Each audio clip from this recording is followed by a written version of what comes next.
win this.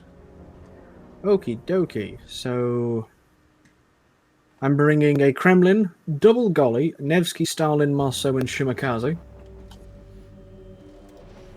You're bringing a single destroyer. Interesting. Now, they've been running 2 destroyer comps all morning. Seems like we've gotten away from that. Looking at Ohio, we've been running Yamato. Des Moines, Minotaur, Henri? Venezia, Stalingrad. Very broad selection of cruisers and a single Kleber. Up against Kremlin, double Goliath. Ouch. Nevsky, Stalingrad, Marceau, and Shimakaze. Well, this will be exciting, kids. Let's see what happens. Absolutely. Well, I notice my players are moving around in terms of who's playing what. We're also cycling through the players, since obviously we've got more players than slots for the team. We even had an organized, like, these people will play this game, these people will play that game. Nice. Well, you should only have 8 players on your roster, so you've probably got one. You got one extra person that can float in and out. Exactly. Yes. It's good that you've got that kind of participation, though, right? I was chatting with my stream earlier, basically just saying, I love that we're back to doing more of these player run events, smaller events that are less, they're less production, they're less folderol, for starters, they're a little more fun to cast, but more than anything, I think they're more fun to play in, right? King of the Sea has gotten so huge. This concept of the team league I do really like, because I've always been one of those people who would have found it very amusing if at the end of one of the King of the Sea tournaments, if you take the 9 mouthiest people in the Twitch chat and put them up against the winning team and go, well, you say you know better. Prove it. Exactly. No, it's like, well, you guys clearly know what you're doing, so why aren't you playing exactly? Exactly, yes. But it's the same with any professional sports thing, though, right? Oh, absolutely. All right, we're going to have a little Marceau on Kleber action here in the A-cap, I think, very quickly. Marceau is stealthier, so he'll see the Kleber, unless the radar up now from the Des Moines. Yep. Mm-hmm. Kleber would have called these spotted. Jobsy's just going to drop back, because since we've got that Shimakaze on our team, we can get our cap a lot quicker than you. Yep, Kleber opening fire, not hitting Jubsy yet. Shell's going out. Looks like he's not popped his reload booster. No, he did pop his reload booster now. Possibly a little bit of a waste there, unfortunately.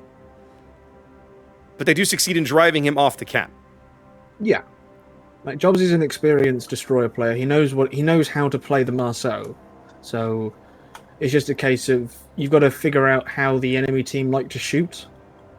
Because some players will intentionally fire expecting you to move. Some players dodge by not moving. Yep. Or moving very slowly, as it were.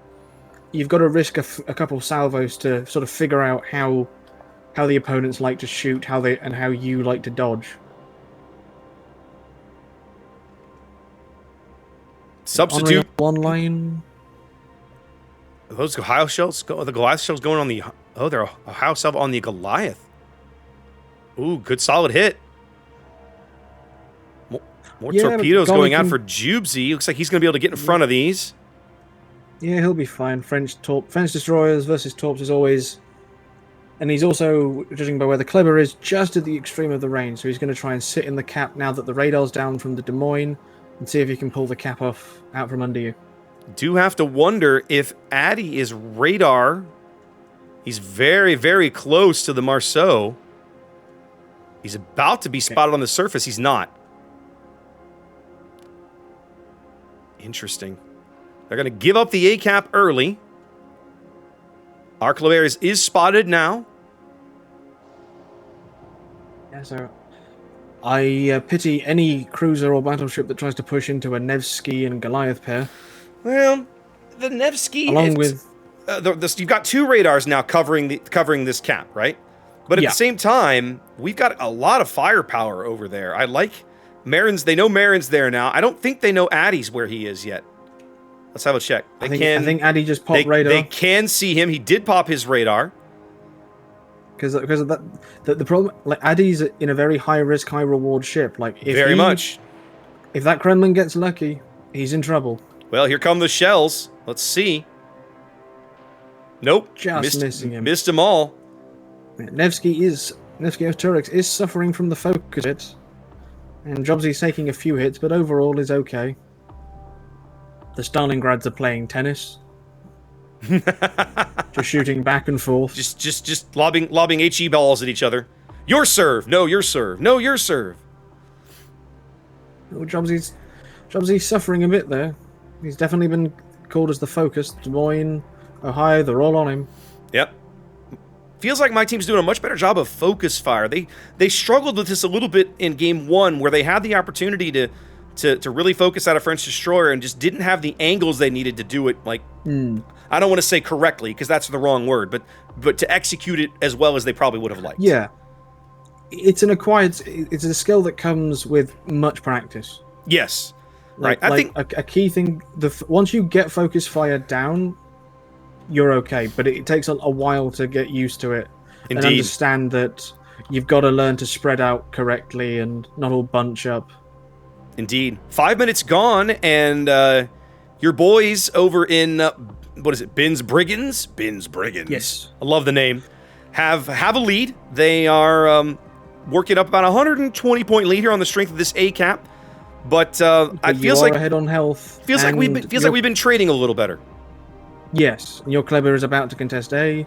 Well, and we don't have anything to really stop him. Yeah, you've got the Stalin could radar him and point him out, but then that's going to mean the Nevsky and the Goliath have to fire. And I'm not sure if I'm the Nevsky, that's a very comfortable place to be. He is doing it.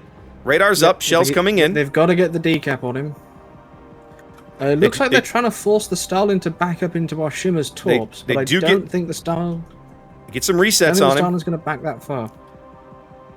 And Veni dodges the torps fired at him.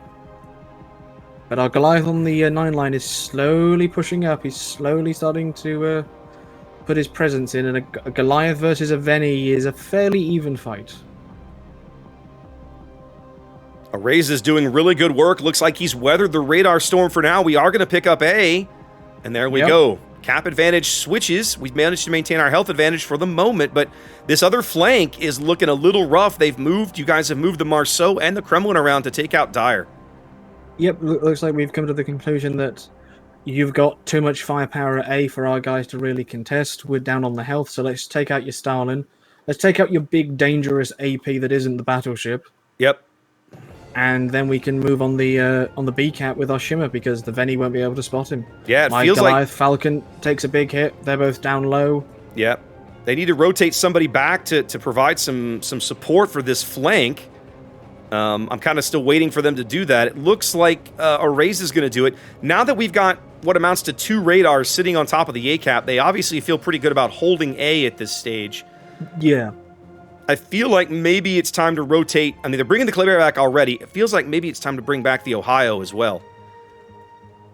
He's still looking south, but I think they're really waiting to hope we catch one of these cruisers out and land something big out of these Ohio shells. Yes, I think that's certainly something you would like to do. Obviously, there's a concern that if the Starling goes down, your Veni at B. Yeah, he's about to take 2 Shimmer torps. He's going to take 2 Shimmer torps. That's going to hurt. That might encourage the Golly to be a bit aggressive now that Dryer's now locked in again.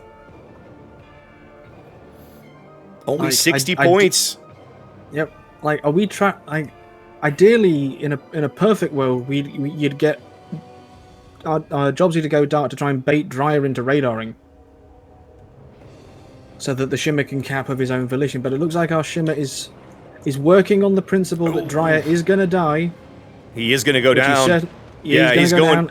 I think he's going to block. Yeah, the Goliath shells from astern are what's finally going to sink him. As you guys do bag a first blood with the radar gone, that's going to free up Mad Dog to step onto B. But then obviously later Areza and the Klebers come back hard, but he's going to be caught at a crossfire between a Marceau and a Goliath. Yeah, your cruisers south of A are doing a great job of staying alive. Yeah, they've done what they need to do. All right, so now Areza, I think, really needs to go into this cap in order to help make this happen. I don't feel like the Goliath versus French destroyers is kind of a pain. At close range, it's less of an issue. Right, At but this sort of range, it makes sense for him to keep on the Veni. Yeah, at this sort of range, good luck is kind of my opinion. Now, Yeah, yep, absolutely. Arrays is going in now. He is going to be spotted. Of course, the Shima outspots him significantly. Let's look at this from the other. Let's look at this from the red team's perspective. Yep. Shimmer's spotted him. He's popped the smoke to stay safe. Yep. They've lost sight on him now because, of course, the Shima smoked. But those torps, if the Clever continues on that course, he's probably expected them at least. Long range shots at the Veni. We've got the cap. And a Citadel on the Veni, down to 10k. Now the Marceau has moved in. I just don't. It doesn't feel like they rotated back enough firepower. They should have brought. I feel like they're bringing the Ohio back now, but it's coming too late. The problem the Ohio had that he would have to, because of his size and his lack of speed, he'd have to come across like the sea line, right? Basically top speed, flat broadside. And do you want to run a Stalin and a Kremlin who are sitting there waiting, expecting you to be forced to do that? Fair. I still feel like it's the kind of risk you got to take, right? In the sense Absolutely, of it's the risk they have to take. Right. You've got to move. You know, we're now. There's 90 seconds in the game. We spent a lot of time and energy capping, getting to A. We got A, and now here we are, and it hasn't really helped us very much because they finally got it, but it was like didn't react quickly enough to get guys back onto B, unfortunately. I think that's the problem with running the one destroyer is that yes, you had more firepower and more staying power, but you are a lot less mobile as a team. Very much so. And so your battleship has to be more mobile, and Ohio being one of the slower tier 10 battleships at this point is going to struggle to provide that sort of overwatch role. Yep. In this situation, a Montana would be the better pick, being that slightly faster. Good hit on Iron Man's Goliath, but he's going to pop one of his it might be popping his fancy heals, but he didn't. Like, we've still got... No, you've actually got a health advantage at this stage. Yes. Now... And Mad Dog dodges the 20 seconds. torps. 20 seconds on the timer. They're making a big push for Turex's Nevsky. They've got 20 seconds to get him off the board. If they can do it, they'll buy themselves a time extension. Time ticking away, 12 seconds. Is he dark? I think he's dark. And so I'm trying to find out. Yes, he's completely dark, and that's going to be the game. Yep. They kind of felt like things at A, like they did a really good job. My guys did a really good job of breaking into A, having the patience, maneuvering the pieces into the right place, getting that done. But then once you own it, you leave the... I mean, it just felt like they needed to rotate more back to the other flank. Probably the Henri would have been a good thing to move. You could have... Yeah, the Henri's probably the faster cruiser, but yeah. By sending the Henri all the way to the 1 line, and then you got to go back to the 8 line, even an Henri's going to take a while to do that. Right, but my point is, you pop the speed boost, he can run far enough north that he's out of spotting. He's probably out of spotting range of the Stalin and the Kremlin, which are the big threats to him as he makes that maneuver. And of course, he's going to be doing 45 knots while he makes it. Oh, well, GG, man. You guys win that game. Thank you. Outstanding. Well, you are 2-1 now.